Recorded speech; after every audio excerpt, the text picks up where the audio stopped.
And when you talk about America being a free country, well, you know what? Whether you like it or not, the right to protest is what American freedom is all about. That's the U.S. Constitution. And Mr. President, let me also remind you that exactly 60 years ago, ironically, exactly 60 years ago, student demonstrators occupied the exact same building on Columbia University's campus as is taking place right now. Ironically, the same building, 60 years ago.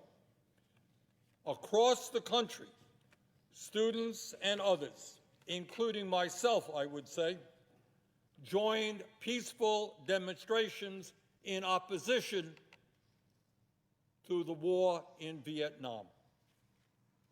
Those demonstrators were demanding an end to that war, and maybe, just maybe, tens of thousands of American lives and countless Vietnamese lives might have been saved if the government at that time listened to the demonstrators.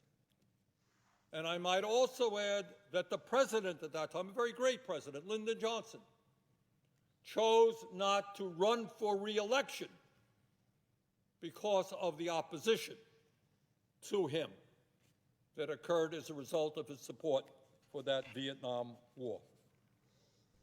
And further, let us not forget those who demonstrated, went to the streets, and protested against the failed wars in Iraq and Afghanistan.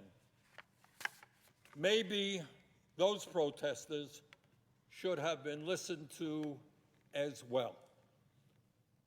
Shock of all shocks, government's policy is not always right.